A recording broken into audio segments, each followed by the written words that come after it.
జింకే కాదు.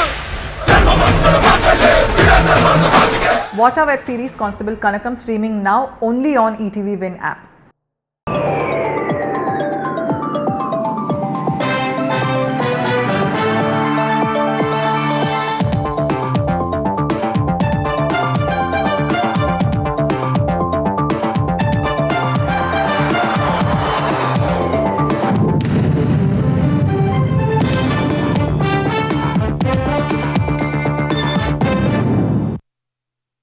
నమస్కారం, ఈటీవీ న్యూస్కు స్వాగతం. ముఖ్యాంశాలు. కాకినాడ జిల్లా పెద్దాపురంలో చంద్రబాబు స్వచ్ఛతా ర్యాలీ. స్వచ్ఛాంధ్ర సాధనకు ప్రజలు కలిసి రావాలని ముఖ్యమంత్రి పిలుపు.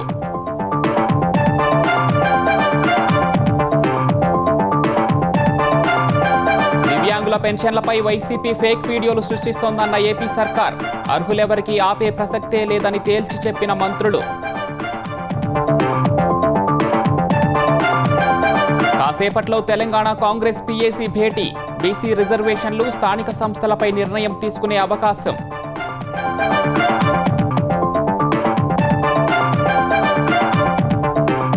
తెలంగాణలో యూరియా కోసం రైతుల అగచాట్లు. పలు జిల్లాల్లో దుకాణాల వద్ద బారులు. ప్రభుత్వ వైఫల్యమే కారణమన్న హరీష్.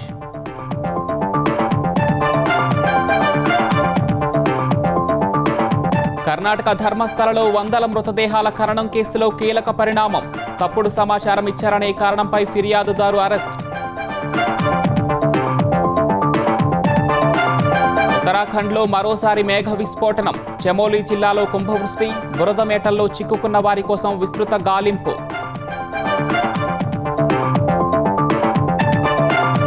లోతైన అంతరిక్ష పరిశోధనలకు సిద్ధం కావాలని శాస్త్రవేత్తలకు ప్రధాని పిలుపు. ప్రతి ఏడాది 50 రాకెట్లు ప్రయోగించాలని మార్గనిర్దేశనం. టారిఫ్లపై ఆగని ట్రంప్ హెచ్చరికలు. ఫర్నిచర్ దిగుమతులపై కూడా విధించే యోచన. 50 రోజుల్లో నిర్ణయం తీసుకునే అవకాశాలు.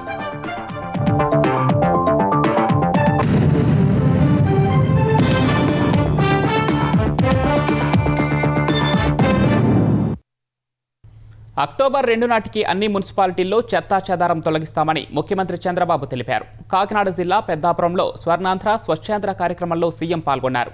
స్వచ్ఛతా ర్యాలీలో భాగంగా చంద్రబాబు బ్యానర్ పట్టుకుని ప్రదర్శనలో పాల్గొన్నారు. మిరపకాయల వీధిలోకి ప్రవేశించిన సీఎం స్థానికులకు అభివాదం చేస్తూ ముందుకు సాగారు.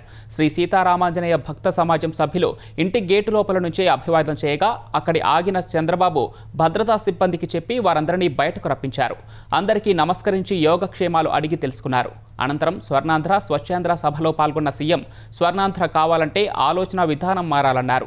అంటువ్యాధులు రావటానికి ప్రధాన కారణం చెత్త అని, అపరిశుభ్రత అని తెలిపారు. గత వైసీపీ ప్రభుత్వం చెత్తపై పన్ను వేసింది కానీ చెత్త మాత్రం తీయలేదని విమర్శించారు. చెత్త నుంచి సంపద ఎలా సృష్టించాలో ఆలోచిస్తున్నామని చంద్రబాబు వివరించారు. చెత్తని ఏ విధంగా సంపద చేయొచ్చునో ఆలోచిస్తున్నాం. ఇంటి దగ్గరనే చెత్త నుంచి కాంపోస్ట్ తయారు చేయడం, ఒకేసారి వాడే ప్లాస్టిక్ నిషేధం చేయడం, ఈ వేస్ట్ ని ఏ విధంగా మేనేజ్ చేయాలో రీసైక్లింగ్ పంపేయడం, ఇవన్నిటికీ ఒక ఆలోచన విధానాన్ని తీసుకొచ్చాం. ఒక వెహికల్ కూడా పంపిస్తున్నాం.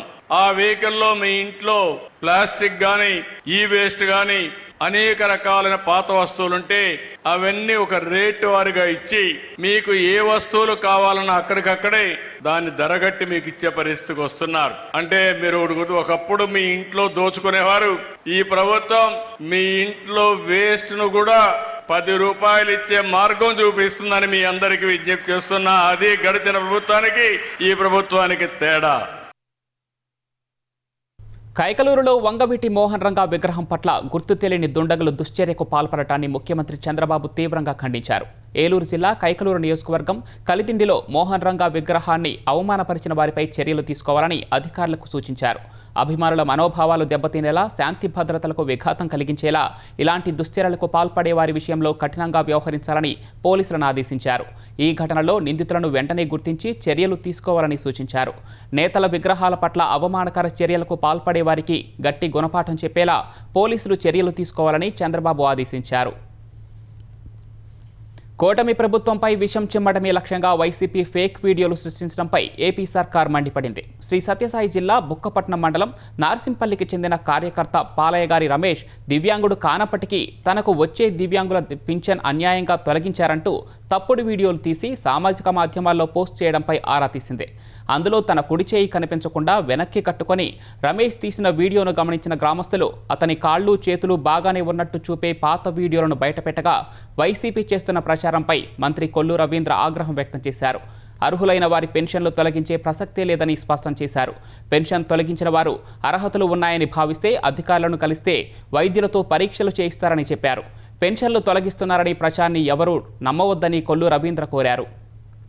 రాష్ట్ర వ్యాప్తంగా ఏదైతే వికలాంగుల పెన్షన్ సంబంధించి పెన్షన్స్ తీసేస్తున్నారని చెప్పి ఒక ప్రచారం చేస్తున్నారు. నిజమైనటువంటి వికలాంగులకి ఎట్టి బస్సులో తీసే సమస్య లేదు. ఎక్కడన్నా అనర్హులండి వాళ్ళు సర్టిఫికేట్ తీసుకొస్తే అవి మాత్రమే తీస్తున్నారు. ఎక్కడన్నా ఇలాంటి అనుమానాలు ఉన్నా కూడా అవి నివృత్తి చేసుకోవడానికి అప్పీల్ చేసుకునే అవకాశం కల్పిస్తున్నారు. దానికి ప్రతి ఒక్కరు కూడా ఉపయోగించారు. ఎక్కడన్నా గ్రామాల్లో వస్తే ఇమీడియట్ గా దాన్ని గ్రామ సచివాలయంకి వెళ్ళి వాళ్ళు ఫిర్యాదు ఇస్తే దాన్ని మళ్ళీ రీవెరిఫై చేసి నిజంగా వాళ్ళకి అర్హత ఉంటే బట్టి ఖచ్చితంగా అసలు ఏ ఒక్కటి కూడా తీసే పని లేదు. అర్హులందరికీ ఖచ్చితంగా పెన్షన్లు ఇవ్వాలనేది ప్రభుత్వ లక్ష్యం. దానికోసమే గతంలో 3,000 ఉన్న పెన్షన్ 6,000 చేశాం. 6,000 ఏదైతే 100% బెడ్ దానికి 15,000 చేశాం. అంతే తప్ప నిజమైనటువంటి అర్హులకు ఇవ్వాల్సినటువంటి అవసరం ఉంది. దాంట్లో ఎవరిని కూడా అర్హత లేకుండా తీసుకునే వాళ్ళది వాళ్ళు పునర్పరిశీలన చేసుకోండి. అర్హత ఉన్న ప్రతి ఒక్కరు కూడా ఇచ్చే బాధ్యత ప్రభుత్వాన్ని చెప్పి తెలియజేస్తారు.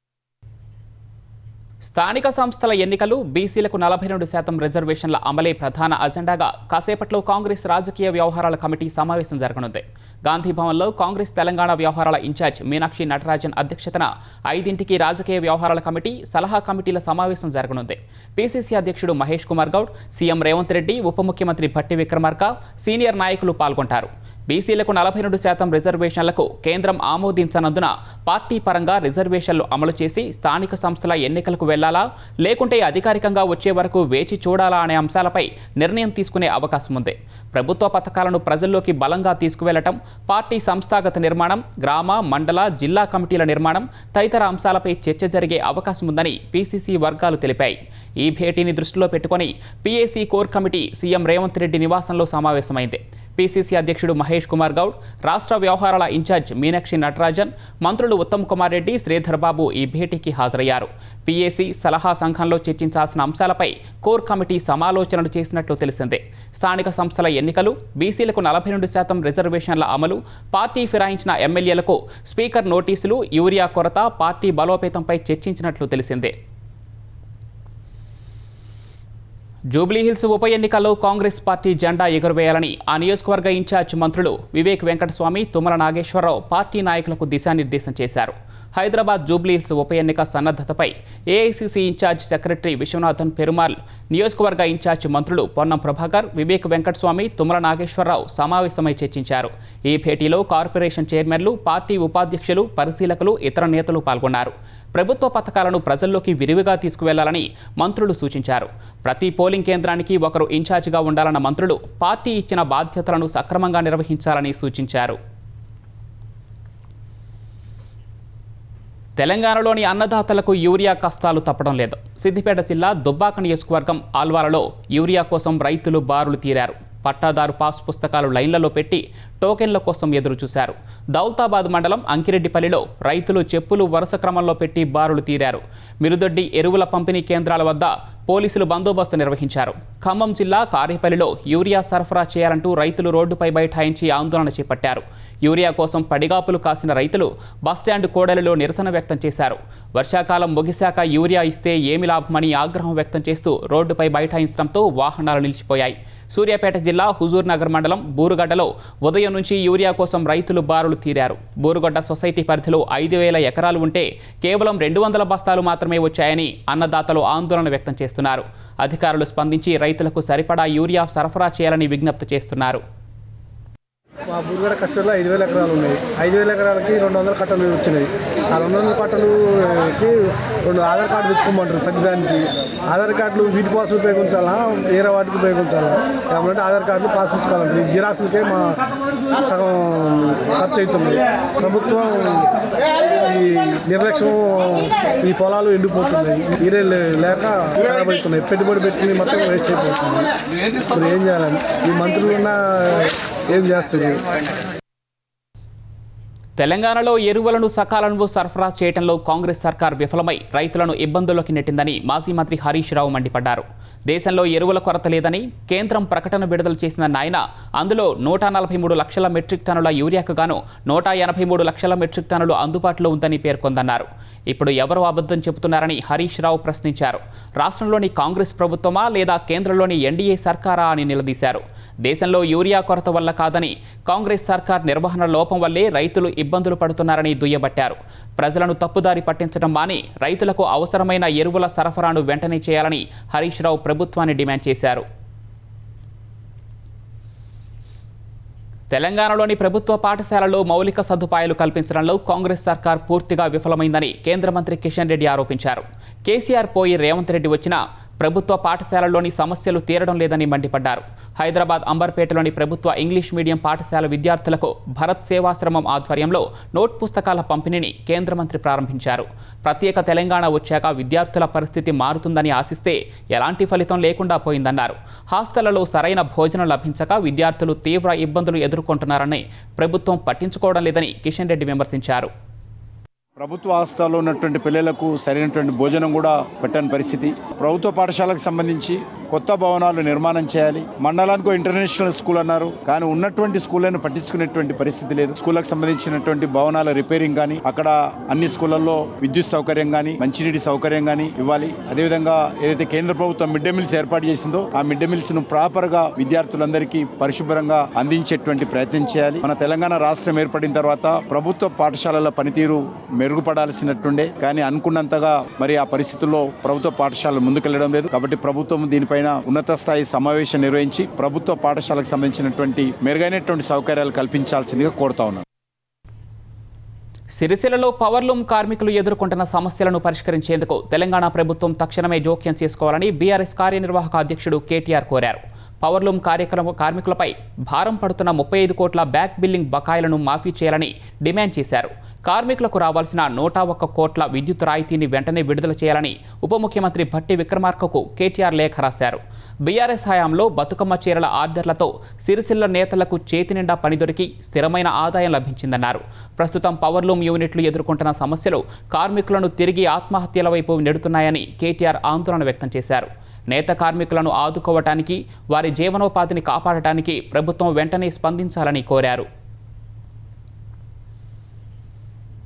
సిపిఐ సీనియర్ నేత మాజీ ఎంపీ సురవరం సుధాకర్ రెడ్డి అంత్యక్రియలు అధికారిక లాంఛనాలతో నిర్వహించాలని తెలంగాణ ప్రభుత్వం నిర్ణయించింది. ఈ మేరకు ఏర్పాట్లు చేయాలని ముఖ్యమంత్రి రేవంత్ రెడ్డి ప్రభుత్వ ప్రధాన కార్యదర్శిని ఆదేశించారు. హైదరాబాద్ గచ్చిబౌలిలోని కేర్ ఆసుపత్రిలో ఉన్న సురవరం సుధాకర్ రెడ్డి పార్థివ దేహాన్ని సిపిఐ నేతలు, ఇతర పార్టీల నేతలు సందర్శించి అంజలి ఘటించారు. రేపు అభిమానుల సందర్శనార్థం హిమాయత్ నగర్లోని సిపిఐ కార్యాలయంలో సురవరం పార్థివ దేహాన్ని ఉంచనున్నారు. అభిమానుల సందర్శన అనంతరం గాంధీ ఆసుపత్రికి సుధాకర్ రెడ్డి పార్థివ దేహం అప్పగించనున్నారు. రేపు మధ్యాహ్నం 3 గంటలకు సిపిఐ కార్యాలయం నుంచి ముషీరాబాద్లోని గాంధీ ఆసుపత్రి వరకు ర్యాలీగా వెళ్లి పార్థివ దేహాన్ని అప్పగించనున్నారు. సురవరం నేత్రాలను ఎల్వి ప్రసాద్ కంటి ఆసుపత్రికి అందజేయనున్నారు. అమెరికా అధ్యక్షుడు డొనాల్డ్ ట్రంప్ సుంకాల బెదిరింపులు కొనసాగుతున్నాయి. ఇప్పటికే స్టీల్, అల్యూమినియం, ఆటో, ఇతర రంగాలపై టారిఫ్లు విధించిన ట్రంప్ తాజాగా ఫర్నిచర్ దిగుమతులపైన సుంకాలు విధిస్తామని హెచ్చరించారు. అమెరికాలోకి వచ్చే ఫర్నిచర్ దిగుమతులపై సుంకాలు విధిస్తామని ట్రంప్ ప్రకటించారు. అమెరికాలోకి వచ్చే ఫర్నిచర్పై భారీ స్థాయిలో టారిఫ్ ఇన్వెస్టిగేషన్ నిర్వహిస్తున్నామని, 50 రోజుల్లో విచారణ పూర్తవుతుందన్నారు. తర్వాత నిర్ణయం తీసుకుంటానామన్నారు. అయితే ఎంత మేరకు టారిఫ్లు విధిస్తారనేది మాత్రం వెల్లడించలేదు. నార్త్ కరోలినా, సౌత్ కరోలినా, మిషిగన్కు తిరిగి ఫర్నిచర్ పరిశ్రమను తిరిగి తీసుకురావడానికే ఈ నిర్ణయమని ట్రంప్ పేర్కొన్నారు. రష్యా నుంచి చమురు కొనుగోలు చేస్తుందన్న కారణంతో భారత్పై అమెరికా విధించిన 25% అదనపు సుంకాలు ఈ నెల 27 నుంచి అమల్లోకి రానున్నాయి. లోతైన అంతరిక్ష పరిశోధనలకు సిద్ధం కావాలని శాస్త్రవేత్తలకు ప్రధాని నరేంద్ర మోదీ పిలుపునిచ్చారు. జాతీయ అంతరిక్ష దినోత్సవం సందర్భంగా శాస్త్రవేత్తలకు శుభాకాంక్షలు తెలిపిన ప్రధాని మానవాళి భవిష్యత్తును ప్రకాశవంతం చేసి రహస్యాలను ఛేదించడానికి లోతైన అంతరిక్ష పరిశోధన మిషన్కు సిద్ధం కావాలని సూచించారు. భవిష్యత్తు మిషన్ల కోసం వ్యోమగాములను సిద్ధం చేసేందుకు సన్నాహాలు జరుగుతున్నట్లు ప్రధాని ప్రకటించారు. ఇందులో యువత భాగస్వాములు కావాలని పిలుపునిచ్చారు. గెలాక్సీల అవతల మన అవధులు ఉన్నాయని, ఏదీ కూడా సరిహద్దు కాదని అంతులేని విశ్వం చెబుతుందన్నారు. అంతరిక్ష రంగంలో కూడా హద్దులు లేవన్నారు. ప్రతి ఏడాది కనీసం 50 రాకెట్ ప్రయోగాలు చేపట్టే స్థాయికి భారత్ చేరుకోవాలని, అందుకు ప్రైవేట్ సంస్థలు ముందుకు రావాలని ప్రధాని పిలుపునిచ్చారు. स्पेस सेक्टर में एक के बाद एक नए माइलस्टोन गणना ये भारत और भारत के वैज्ञानिकों का स्वभाव बन गया है। 2 साल पहले ही भारत पहला ऐसा देश बना था जिसने चंद्रमा के साउथ पोल पर पहुंचने का इतिहास रचा। आप सब वैज्ञानिकों की मेहनत से भारत गगनयान की उड़ान भी भरेगा और आने वाले समय में भारत अपना स्पेस स्टेशन भी बनाएगा। अभी हम मून और मार्स तक पहुंचे हैं। अब हमें गहरे अंतरिक्ष में उन हिस्सों में भी झोंकना जहां मानवता के भविष्य के लिए कई जरूरी रहस्य छिपे हैं। ఉత్తరాఖండ్లో మరోసారి మేఘ విస్ఫోటనం సంభవించింది. గత అర్ధరాత్రి తర్వాత చమోలి జిల్లాలో కురిసిన కుంభవృష్టికి వరదలు సంభవించాయి. ఈ వరదలకు నివాసాలు, దుకాణాలు, వాహనాలు ధ్వంసమయ్యాయి. తరాలి మార్కెట్ ప్రాంతం, తరాలి తహసీల్ కాంప్లెక్స్ను వరద చుట్టుముట్టింది. వాహనాలు బురదలో కూరుకుపోగా పలువురు గల్లంతైనట్లు తెలుస్తోంది. వరద ధాటికి భవనాలు కూలిపోవడంతో శిథిలాల కింద పలువురు చిక్కుకున్నట్లు అధికారులు తెలిపారు. సగ్వారా గ్రామంలో శిథిలాల కింద ఓ యువతి చిక్కుకుపోయింది. రహదారులు ధ్వంసమై రాకపోకలు నిలిచిపోయాయి. మింగ్ అథేరా సమీపంలో కొండ చర్యలు విరిగిపడటంతో ధరాలిని కలిపే కర్ణప్రయాగ్ గ్వాల్డామ్ జాతీయ రహదారిని మూసివేశారు. వెంటనే రంగంలోకి దిగిన ఎన్డీఆర్ఎఫ్, ఎస్డీఆర్ఎఫ్ బృందాలు ప్రభావిత ప్రాంతాలకు చేరుకొని సహాయక చర్యలు చేపట్టాయి. వరదల్లో చిక్కుకుపోయిన వారిని రక్షించి సురక్షిత ప్రాంతాలకు తరలిస్తున్నాయి. ఈ ఘటనపై స్పందించిన ఆ రాష్ట్ర సీఎం పుష్కర్ సింగ్ ధామీ విచారం వ్యక్తం చేశారు. స్థానిక యంత్రాంగంతో మాట్లాడి ఎప్పటికప్పుడు పరిస్థితిని తెలుసుకుంటున్నట్లు ఎక్స్లో పేర్కొన్నారు. బాధితుల కోసం సహాయక శిబిరాలను ఏర్పాటు చేసినట్లు తెలిపారు. కర్ణాటక ధర్మస్థలలో వందల మృతదేహాల ఖననం ఆరోపణల కేసులో కీలక పరిణామం చోటు చేసుకుంది. అక్కడ బహుళ ఖననాలు జరిగాయని ఆరోపించిన ఫిర్యాదుదారుడిని సిట్ అరెస్ట్ చేసింది. ఆ మృతదేహాలను తానే పూడ్చిపెట్టానని ప్రకటించుకున్న ఒకప్పటి పారిశుద్ధ్య కార్మికుడు, ముసుగు వ్యక్తి భీమాను సిట్ అధికారులు అరెస్టు చేశారు. అతడు అబద్ధాలు చెప్పి అందరినీ తప్పుదోవ పట్టించారని పేర్కొన్నారు. ధర్మస్థల పరిసరాల్లో 100కు పైగా శవాలు పూడ్చిపెట్టానని చెప్పిన భీమా చివరకు వాటి ఆనవాళ్లు చూపకపోవడంతో అధికారులు అరెస్టు చేశారు. తప్పుడు సమాచారంతో ప్రభుత్వాన్ని, ప్రజలను తప్పుదారి పట్టించాడన్న అభియోగాలపై భీమాను అదుపులోకి తీసుకున్నారు. గత రాత్రి నుంచి శనివారం తెల్లవారుజామున వరకు సిట్ ప్రధాన అధికారి ప్రణబ్ మొహంతి అతడిని విచారించారు. మాయమాటలతో మొత్తం వ్యవస్థను నమ్మించి చివరికి ఏమీ తెలియదని చేతులు ఎత్తేశాడని దర్యాప్తులో గుర్తించిన సిట్ అతడిని అరెస్టు చేసింది. తెలంగాణలో కలకలం రేపిన కూకట్పల్లిలో బాలికను క్రికెట్ బ్యాట్ కోసమే హత్య చేసినట్లు పోలీసులు నిర్ధారించారు. బాలిక ఇంటి సమీపంలో ఉన్న 14 ఏళ్ల బాలుడు క్రికెట్ బ్యాట్ చోరీకి వెళ్లిన సమయంలో ఆమెను చంపేశాడని సైబరాబాద్ సిపి అవినాష్ మహంతి తెలిపారు. బ్యాట్ తీసుకువెళ్తుండగా పాప చూసి అరిచినందునే హత్య చేసినట్లు చెప్పారు. ఈ మేరకు బాలుడు అంగీకరించినట్లు వివరించారు. విచారణ సమయంలో బాలుడు తప్పుదారి పట్టించాడన్న సిపి సుమారు 6 ఏళ్ల నుంచి బాలుడు క్రైమ్ థ్రిల్లర్ సినిమాలు చూస్తున్నట్లు తెలిపారు. బాలుడు హత్య చేసిన తర్వాత ఆధారాలు దొరకకుండా అత్యంత చాకచక్యంగా వ్యవహరించినట్లు బాలానగర్ డీసీపీ కొల్లు సురేష్ కుమార్ తెలిపారు. బాలుడు చొక్కాపై ఉన్న చిన్న రక్తపు మరక ద్వారానే కేసును ఛేదించినట్లు వెల్లడించారు. తెలుగుంటి ఛానల్ ఈటీవీ 30 వసంతాల వేడుకలు ఘనంగా ప్రారంభమయ్యాయి. తరలివచ్చిన తారాలోకం వేడుకలకు కొత్త వన్నె తెచ్చింది. నాటి నుంచి నేటి వరకు ఈటీవీలో భాగస్వాములైన 24 క్రాఫ్ట్ల నిపుణులు, సిబ్బంది విచ్చేసి ఇది మన ఛానల్ అంటూ మధుర స్మృతుల్లో మునిగి తేలారు. తెలుగునాట 24 గంటలు వినోదాన్ని పంచుతున్న ఈటీవీ ప్రజల ఆదరాభిమానాలు చూరగొంది. తెలుగువారి మనసుల్ని రంజింపచేస్తూ 30 సంవత్సరాలు పూర్తి చేసుకుంది. సుదీర్ఘ ప్రస్థానంతో భారతీయ శాటిలైట్ రంగంలో తనదైన ముద్ర వేసింది. తెలుగు ప్రజలకు ఆరోగ్యకరమైన వినోదాన్ని అందించాలనే సదాశయంతో 1995 ఆగస్టు 27న రామోజీరావు ఈటీవీకి శ్రీకారం చుట్టారు. 3 దశాబ్దాలుగా అదే ఒరవడి కొనసాగిస్తున్న ఈటీవీ 30 ఏళ్ల వేడుకలు రామోజీ ఫిలిం సిటీలో వైభవంగా ప్రారంభమయ్యాయి.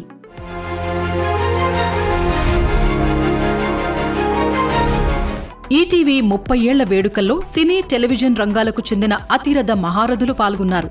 మెగాస్టార్ చిరంజీవి, దర్శకేంద్రుడు కె రాఘవేంద్రరావు సహా నటీనటులు, దిగ్గజ దర్శకులు, నిర్మాతలు, 24 క్రాఫ్ట్స్ ప్రముఖులు హాజరయ్యారు. రామోజీ గ్రూప్ సంస్థల CMD Kiran, Margadarsi MD Sailaja Kiran, film city MD Vijayeswari సహా ఇతర కుటుంబ సభ్యులు, గ్రూపు ఉన్నతోద్యోగులు వేడుకల్లో పాల్గొన్నారు. ఆ తర్వాత జ్యోతి ప్రజ్వలన చేసి మెగాస్టార్ చేతుల మీదుగా ఈటీవీ 30 ప్రత్యేక లోగోను ఆవిష్కరించారు. ఒక చిన్న ఆలోచన నుంచి గ్లోబల్ మీడియా ప్రెజెన్స్ వరకు ఈటీవీ ప్రస్థానాన్ని చాటేలా స్పెషల్ ఏవీ ప్రదర్శించారు.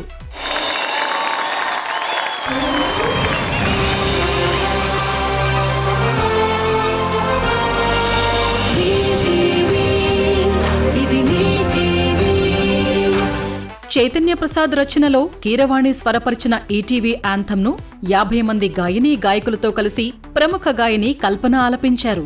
ఈటీవీ స్వప్నం సాకారం కావడంలో అసమాన సృజనతో, అనుపమాన కార్యనిర్వహణతో నిరంతరం కృషి చేసిన సాహితీమూర్తి సుమన్. సినిమాల కంటే సీరియల్స్ ఏం తక్కువంటూ సుమన్ కలం నుంచి ఎన్నో మధుర గీతాలు జాలువారాయి. ఆ పాటలను గాయని సునీత సుమధురంగా ఆలపించారు.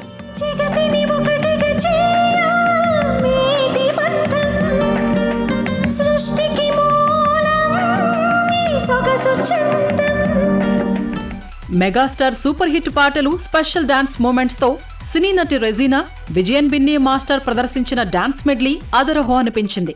ఆ తర్వాత స్టేజ్ పైకి వచ్చిన చిరంజీవి సరదాగా స్టెప్పులు వేశారు. సినీ సామాజిక రంగాల్లో సేవలకు గుర్తుగా చిరంజీవిని రామోజీ గ్రూప్ సీఎండీ కిరణ్ సన్మానించారు.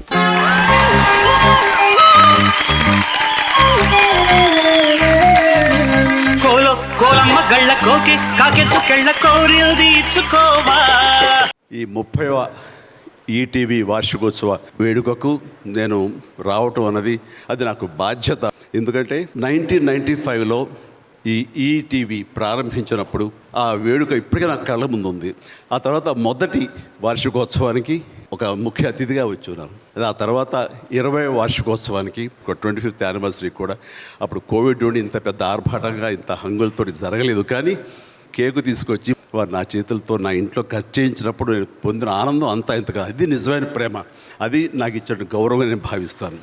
మళ్ళీ 5 ఏళ్లకి ఇదిగో ఈరోజు ఇంత గొప్పగా, ఇంత ఆర్భాటంగా, ఇంత ఆడంబరంగా మనం ఇది జరుగుతుంది. ఇందులో కూడా నేను మళ్ళీ పార్ట్ అవడం అనేది నాకు చాలా అదృష్టంగాను భావిస్తున్నాను. ఈటీవీ 30 ఏళ్ల జ్ఞాపికను సినీ నటి కీర్తి సురేష్ ఆవిష్కరించారు. ఆ తర్వాత సినీ ప్రముఖుల చేతుల మీదుగా ఈటీవీ ప్రయాణంలో భాగస్వాములైన నటీనటులు, సాంకేతిక నిపుణులకు ప్రదానం చేశారు. అనంతరం మాట్లాడిన దర్శకేంద్రుడు రాఘవేంద్రరావు, పనే దైవంగా భావించిన రామోజీరావు జీవితాంతం పనిచేస్తూ ఉన్నత శిఖరాలను అధిరోహించారని ప్రశంసించారు. నాకు రామోజీరావుతో అనుబంధం తలుచుకుంటేనే కళ్ళు చెమరుస్తాయి. ఎందుకంటే దగ్గర 30 ఏళ్ల ప్రయాణం. ఆయన గదిలోకి వెళ్ళి 1 గంట స్పెండ్ చేస్తే బయటకు వచ్చిన తర్వాత కొత్త ఎనర్జీ వస్తుందన్నమాట. తెలుగు సినీ చరిత్రలో నిలిచిపోయే చిత్రాలను అందించిన ఉషా కిరణ్ మూవీస్ వారి సినిమాల నుంచి క్లాసిక్ మెలోడీలను గాయక బృందం ఆలపించింది. ఘంటసాల, ఎస్పీ బాలసుబ్రహ్మణ్యంకు నివాళులర్పిస్తూ కీరవాణి టీం సంగీత విభావరి నిర్వహించింది. సంప్రదాయ, ఆధునిక వాద్య పరికరాలతో 4 తరాల గాయకులు చేసిన సంగీత ప్రదర్శన మైమరపించింది. ఆదిదేవుడు వినాయకుణ్ణి స్తుతిస్తూ గోల్డెన్ గర్ల్స్ బృందం చేసిన నృత్య ప్రదర్శన అందర్నీ మెప్పించింది. ఆపరేషన్ సింధూర్ నేపథ్యంలో భరత జాతి ఐక్యతను చాటేలా ప్రదర్శించిన థీమ్ సాంగ్ దేశభక్తి ఉప్పొంగేలా చేసింది.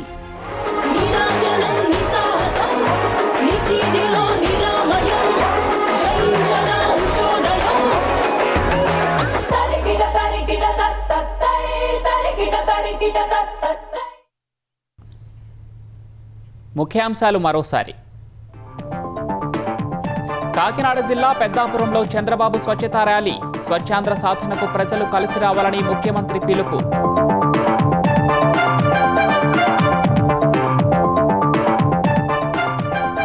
దివ్యాంగుల పెన్షన్లపై వైసీపీ ఫేక్ వీడియోలు సృష్టిస్తోందన్న ఏపీ సర్కార్. అర్హులెవరికీ ఆపే ప్రసక్తే లేదని తేల్చి చెప్పిన మంత్రులు. కాసేపట్లో తెలంగాణ కాంగ్రెస్ పీఏసీ భేటీ.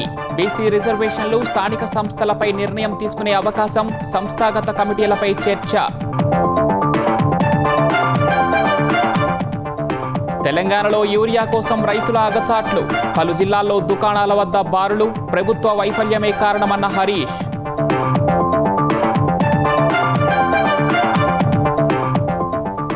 కర్ణాటక ధర్మస్థలలో వందల మృతదేహాల ఖననం కేసులో కీలక పరిణామం.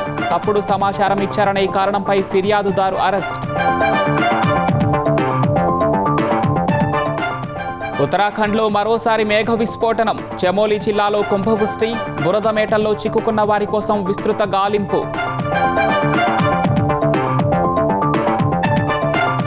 లోతైన అంతరిక్ష పరిశోధనలకు సిద్ధం కావాలని శాస్త్రవేత్తలకు ప్రధాని పిలుపు. ప్రతి ఏడాది 50 రాకెట్లు ప్రయోగించాలని మార్గనిర్దేశనం. టారిఫ్లపై ఆగని ట్రంప్ హెచ్చరికలు. ఫర్నిచర్ దిగుమతులపై కూడా విధించే యోచన. 50 రోజుల్లో నిర్ణయం తీసుకునే అవకాశాలు.